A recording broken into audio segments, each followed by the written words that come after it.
Hey, everybody, welcome to another episode of Let's Talk About That, a Union University podcast. My name is Fran, and I am one of the co-hosts for this show.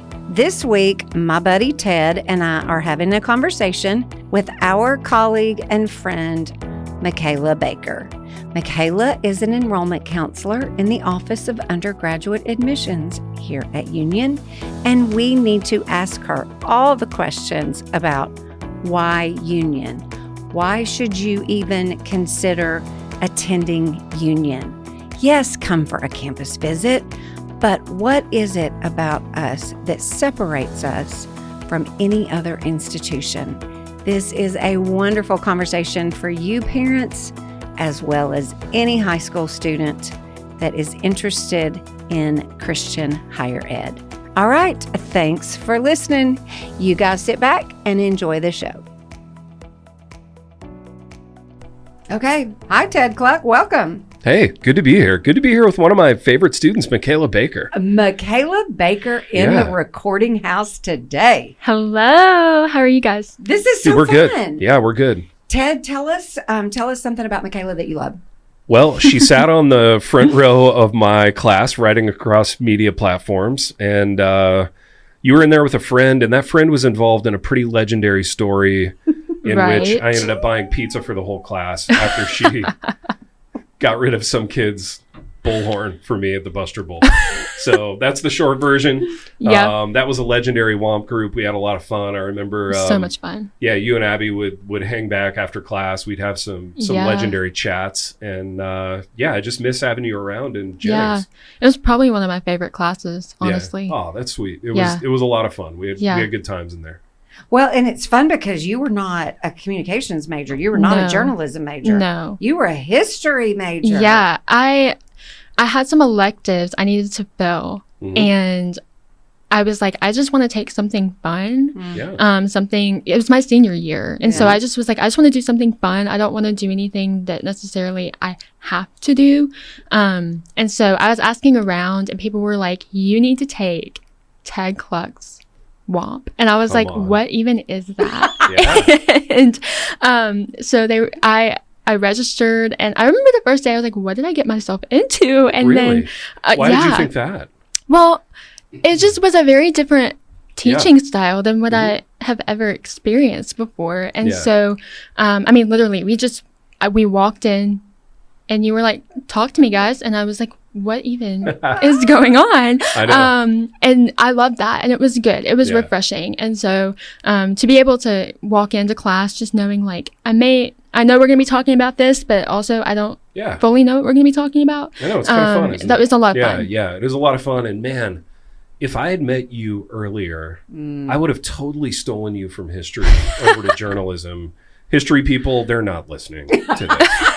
I don't think. But if they are, Dave Thomas. Right. Sorry, I just said that. But no, I totally would have, for sure. Well, and I remember at the end of that class thinking, man, I wish I had at least thought about journalism as a minor. I know. Like, that would have been so fun. We have your sister in the boat, though. Yeah. I think she's a journalism minor she now. Is. So we get the Baker bloodlines continuing. Yeah. Even if she's doing it. Yeah, I love that. Yeah, and she's doing great. Good. That's incredible. Yeah. Okay, Makayla, you graduated, though. I did. You've graduated, and you are now working at Union. Tell us what your title is, all the fun things that you want us to know, and then we're going to dive into some fun questions as we get to know you and the work that you do. Yeah. So I graduated May of 2024, and I started a position in our enrollment office, admissions office, as an enrollment counselor. And I currently cover everything west of the Mississippi River, plus Illinois, Wisconsin, and Kentucky. Wow. And all of America. Dude, they give you everything west of the Mississippi. That's remarkable. Yeah, it's a lot of fun. I really enjoy it. And I'll be going west a little bit for travel season. So I'm excited to kind of see where that leads, where that takes me. So it's a lot of fun. I really enjoy my job. That's fun. Okay, so what year as an enrollment counselor? Is this your I'm starting my second year. It just feels longer than that, but just your second year. It really does. Dude, I mean, that is crazy. I was a student enrollment counselor for 2 years. Yes. And so I think that's why it feels long. Yeah. Because I just moved from a student worker into an employee position. Right. But, yeah. Right. Okay. So since you were a student, I always love and appreciate the context, the story of how you became a student, because Union, I appreciate it when people say, nope, didn't want to go there. Yeah. What was your story? Where did Makayla want to go post high school, and how did you find your way to Union? Yeah. So I always had in my mind I would leave Jackson. I lived in Jackson majority of my life, if not all of my life. And so I always knew I wanted to leave Jackson, period. And so I found a big state school, and I was like, this is where I want to go. I loved the area. I loved just, the campus. There was nothing about it I didn't like. Yeah. And at the time, my mom was living out near there. And so I was like, it'd be easier to see her. And so it's just kind of, in my mind, the perfect scenario. Yeah. But my parents are alum of Union. My grandmother is an alum of Union. And so they were like, you're giving all these schools a chance. Just go for a campus visit at Union. And so I did. And I just felt a peace about it, and I hated every minute of it. I was like, I do not like that. Wow. Because I just wanted to leave Jackson. Sure. And so when I felt convicted, like this is where I was supposed to be, it was really hard. But I got here, and I realized that in searching for a university, I knew what I wanted, but I didn't know what I needed. And so being able to kind of identify those distinctly different things, I was able to make a decision, and it was the right decision, praise God. And so being able to kind of work through that and know, okay, like, yes, I want all of these things at this big secular state school, but I need community. I need this. I need these kinds of faculty members that are going to pour into me. And it was really hard to accept, but once I got here, I felt the fruition of all of it, and it was amazing. So I love that. We're glad you chose us. Yeah, Absolutely. me too. I just think that there's so much there from a local standpoint. There's we're the opposite of a big state school. Right. Yeah. I mean, we're small, we're private, we're Christian. What was that transition like for you as you were? Because I love that you said, like, I did not have any peace about that. Yeah. I did not like that. I did not want to be here. Did it take you a full year to shift into, okay, this is where I'm supposed to be. I am okay here. I do like it here. Yeah. I mean, it definitely was a huge leap of faith. Probably one of the first big leaps of faith I've ever taken. And it did take me, my first semester was hard. Like, I just constantly questioned, am I really supposed to be here? But I think what kept me here was that people were constantly checking in on me. People were constantly asking me, like, how are you doing? What is the Lord teaching you? And I just knew that wasn't something I was going to get anywhere else. And so it kept me here. And then my second semester of freshman year, I was like a completely different person. And I think a lot of that had to do with my roommates. I had amazing roommates. They're still some of my very, very best friends. And they poured into me the minute we all met, and checked in on me, because welcome week was a lot. And so I was struggling a little bit with that, especially on top of the whole, am I supposed to be here? Yeah. And they knew that that's how I was feeling. And, they prayed for me, they prayed with me. And just knowing that I just had this feeling, like, I was like, I'm not going to get this anywhere else. Yeah. And so I stuck with it, and I'm so glad that I did, because every year it got better. Good. Yeah. So now that you're on the other side of the desk, right, you're kind of showcasing Union to potential prospective students. What's something you wish that all prospective students and their families maybe knew about Union that they don't know coming in? Yeah. So I remember thinking Union is just extremely, I was like, first of all, it's expensive. Yeah. And I was like, it's rigorous. Mm-hmm. And so in the college search process, of course, those questions came up. Can I afford this? Yeah. And am I going to be able to sustain myself here? Like, am I going to be able to actually be successful here? Yeah. And, you know, you're told, oh, you're smart, you know, you're going to be just fine. But I mean, deep down, I was like, am I actually going to make it? And I remember my enrollment counselor was extremely good about saying, hey, like, I know the price tag is really intimidating. Stick with me. And so I did. And she was able to provide me outside scholarships. She was like, don't rule this out. You know, look at this, keep working with your ACT. And so she worked with me. She literally advocated for me. And then once I got here, the advocating never stopped. And so I was able to sustain myself. I was able to continue to be successful. And, you know, was it hard? Sure. But I had people supporting me. And so if I had to, well, I am telling people, something I hope all parents and families know who are looking at union, you're always going to have an advocate. You're always going to have somebody that is going to fight for you. And we want you to be transparent with us. You know, when you see that price tag and you're like, oh my goodness, there is absolutely no way. Tell us that, because we want to have that conversation with you. And I remember saying that to my enrollment counselor, and it was like, no, I totally get it. We're not going to sit there and go, well, I mean, whatever, you know, we're going to work with you through that. We're going to empathize with that because we get it. Like money is a big deal. Right. Feeling like maybe you can't handle the workload of a rigorous university, that's a big deal. And so we want to work with you with that. I love the word advocate. I love that word. And I think that Ted and I can both say, like, we advocate for the student once they're here. And so, Ted, talk for just a second about in the classroom, how are you advocating for the student when you have them for 2 years, say, once they step into the journalism world? What does that look like? Because they bring you the student and then you're caring for them. What is that process like for you? I'm not exactly sure what advocate means in this context, but I do know that they're going to learn the craft at the highest level. So we read the best, we sit with the best, we talk about the best. They're hopefully going to see just a love of Christ modeled by me. And that doesn't look always like it looks in other classes, but you know, I talk about my church. I love my church. I love my wife. I love the word. I love what the Lord's done for me. So they're going to get that. As a result of that, as a result of what Christ has done for me, I'm hopefully, by God's grace, going to be the best and most gentle and kind editor that they'll ever have.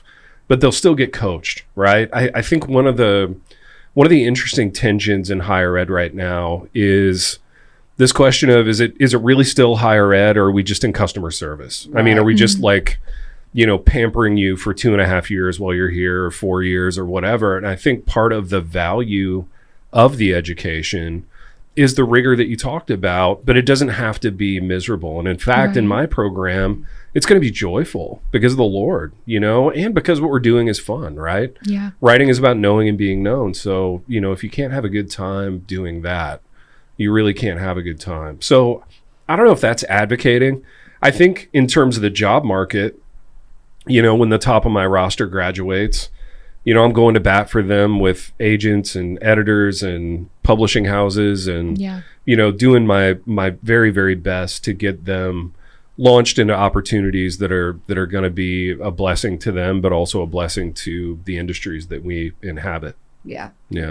No, that's so good. That's so good, because that's the stuff that you want parents to hear. Like, you've advocated for me as a person that could thrive here in this greenhouse that we love to use that analogy, that example. Like, your faith, your academics, you as a person, you are going to grow in this greenhouse. Yeah. But then you've also got myself as a staff member, and you've got Ted and faculty across this whole campus that want to see you thrive in the classroom, in life as a whole person, Right. so that we can launch you out Yeah. into the world to do what God has gifted you to do and what we've helped prepare you for. Exactly. Yeah. And that's just a beautiful, beautiful thing that we get to be a part of that. Yeah. When this is really working, it's an exciting thing to be a part of. Yes. You know, when you see that actually happen, when I have a student like you, and I've had many, many great students, and yeah, it's a joy to be a part of their lives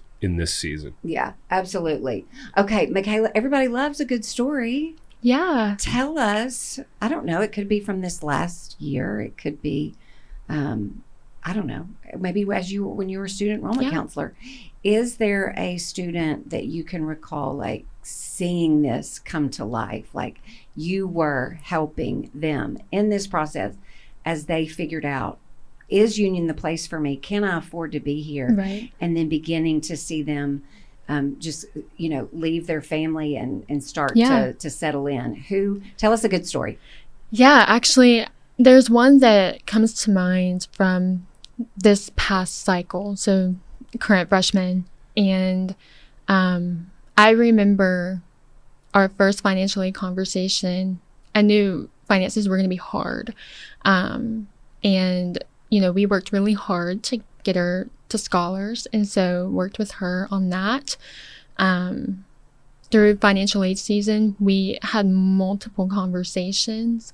And, honestly, some of them were just, listen, I'm going to pray for you. And to me, that is working with a family. Prayer does a multitude of things. It brings peace, but also that is part of advocating, in my opinion. And so I remember spending sometimes minutes at my desk just praying for this person. I prayed for all of my students, obviously, but this was one that just, for some reason, I was just like, I know this is hard. There's a lot of sacrifices being made, as is the case for most. But this one, I was just like, I can tell it's a journey, and I wanted to be a part of that journey. I wanted to walk with them through every minute of it, because I knew it was hard, and she's coming from, far away. And so I knew that was going to be a hard transition. And so I really, that is a story that I remembered from the beginning going, man, this is going to be a road. And then move-in day, I walked in and I saw her, and it was all I could do to not break down in tears, because I was just so happy to see her unpacking. And, she was having fun with her roommates, and her parents were just so excited to have her there, and to, I'm sure there was some bittersweetness there too, we're dropping our daughter off, but it was also just so rewarding to see that story come to life, and to see all of that hard work on their side and my side come to fruition. And it was a reminder that the Lord is good. Yeah. And that story is a clear picture of just how the Lord can work, even when sometimes we're like, what is going on? How do we make this work? And so that is the story that I have really been mulling on lately. That's so sweet. Yeah. That's so sweet. How do you describe Union? There's lots of people that they do live far away. They can't come for a campus visit. Yeah. They can't talk to Ted Kluck. They can't go visit him and talk about journalism. How do people really get to know us? Yes, I'm all about the website. Yes, great. For sure. That's what I'm going to do. But also, how through the admissions process, this time of year when everybody is beginning to seriously think about where they want to go visit, or what university they need to learn about. If they're far away, if they're way out there in California or wherever they are, what is the best way for them to see who we are, or, communicate with people like Ted Kluck or any other professor? Yeah. Obviously communication is key.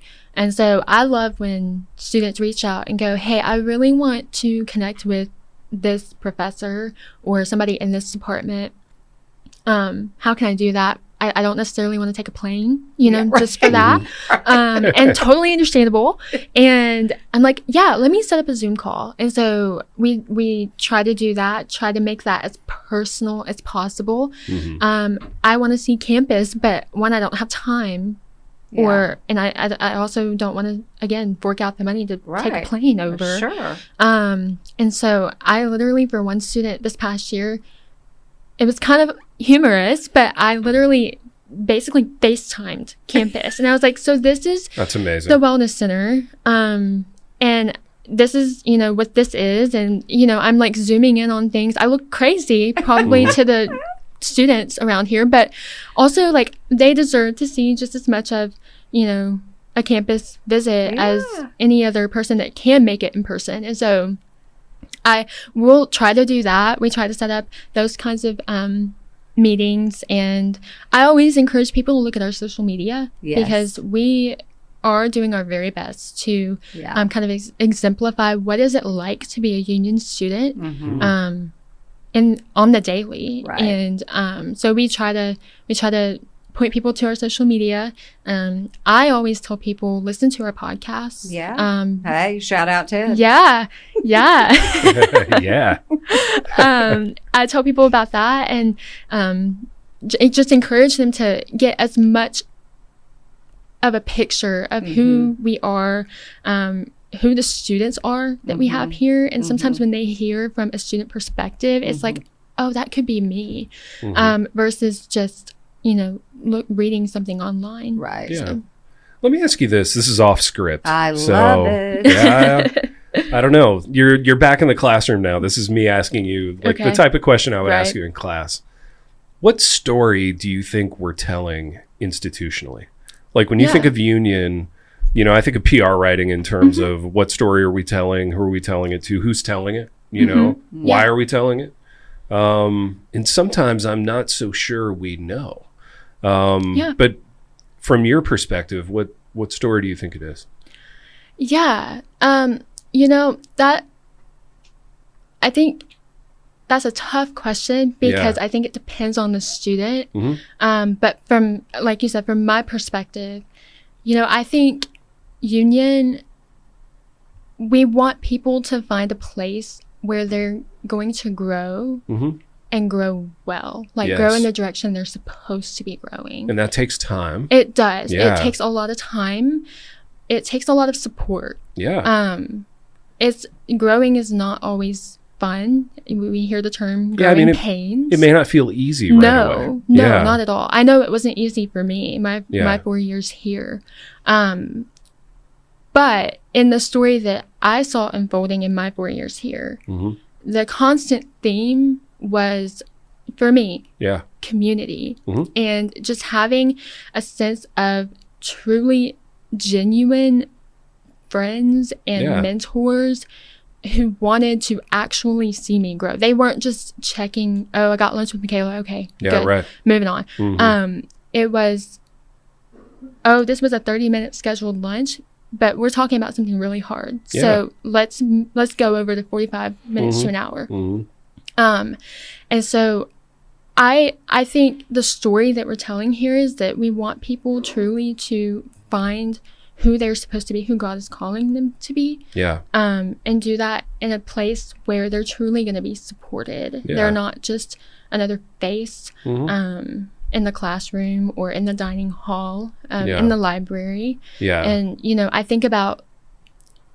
I learned a lot about what it means to be patient, what it means to be a hard worker. Because yes, you're going to have classes where I don't want to do that. I don't want to do that. I'm not good at it, or I don't enjoy it. But I'm going to do it because God's called me to that. And so I think here, what I'm trying to say is we're constantly being called higher, to something higher. And that can be hard. But I think it's really profitable for a lot of That's a great students. answer. And I've been thinking about that a lot lately because our industry, higher ed's become very pragmatic. It's become very like, you're taking some classes here, taking some classes there, showing up to union for a year and a half to finish or whatever. But I really think that what we're selling that does have value and is unique is this kind of formative 4-year immersive experience of discipleship and chasing excellence, right? And learning your craft at the highest level, hopefully from practitioners who know the Lord and who know you and care for you. Right. And I also think no institution is perfect. That's right. Yeah. And I know as an employee, I'm constantly trying to call attention to my imperfections. Like, oh, I did not handle that conversation probably the way I should have handled that. Yeah. And so I go back and I apologize. Or, you know, I just admit, like, hey, I should not have handled that the way that I did. That's the gospel, though. I mean, because of the Lord, you can do exactly. that. And so I think when we're exemplifying that as faculty and staff members, our students see that and they're going, I want to model that as well. Yes. And so I think that is the story that we're telling. I love that. God, that's Fran, good. that's compelling. That is good. That's so good. Makayla Baker, good at her job, I think. Yeah. I'm calling my shot. Yes. Yeah. Dan and Amanda, if you're listening, you got a good one. For real, you've got a good one. Okay. If people want to come for a visit, they're just going to go online, uu.edu/campus visits. Right. Sign up. Let's talk just briefly about those students that are super smart. Okay. And they have scholarship weekends, competition that every university is doing that at some point after the first of the year. Yeah. Just briefly, if talk about what that is for us. When is that? What does that look like? What type of ACT are we looking at? Yeah. So we host what we call Scholars of Excellence, and it's a weekend, Friday and Saturday. You come in on a Friday afternoon and you compete on Saturday. But Friday is kind of an opportunity for you to get to know your fellow scholars, potential future classmates. You get to know some faculty, staff members, and you get to see a little bit of campus life, student life. And then, you know, Saturday is the competition. You're competing for a full ride to Union. And then there's other scholarships mixed in there as well. In order to qualify for scholars, you have to have a 29 super score, and then a 3.5 GPA. And so those are the requirements that we have, and you can see more details about those requirements on our website. But that is something that we're constantly working with our students to work towards, right? Because sometimes they're right below that, or maybe a few points below that. And I'm like, hey, listen, we've got residual ACT where you can take the ACT here on campus, and it's a different environment. So for some people, it's a little easier. Sometimes I'm working with students to maybe super score just a little bit higher, because we do take super score, which is a blessing for some people. And so that is a really good weekend to kind of keep in the back of your mind if you do have a higher ACT super score or SAT, CLT. And so I always encourage, especially seniors, to really keep that in mind. But if you're a junior, I'm also thinking, hey, like, keep that in the back of your mind if you're interested in Union. That way, when you're taking the ACT or the SAT, that's something you can work towards. Yeah. And so. Okay, and that happens in February. It happens in February. 2 different weekends you can choose from. Yeah. Okay. Anything else, Ted? I love it. That's all I got. Excuse me. Cut that out. Yeah. Did Dan tell you that he's coaching against me in the Buster Bowl? No. Yeah, that's crazy, dude. Oh my goodness. Dan's a maniac. Yeah. Yeah, it's gonna be something. I know he listens to these too. Yeah. So I wanted to give him a little shout out. Well, I was already planning to be there, but now I feel like I need to show up with like signs or something. Yeah, you do. Yeah. Okay. Go all out. Bullhorn? No bullhorn. Too soon. Okay. Yeah. Oh, I love it so much.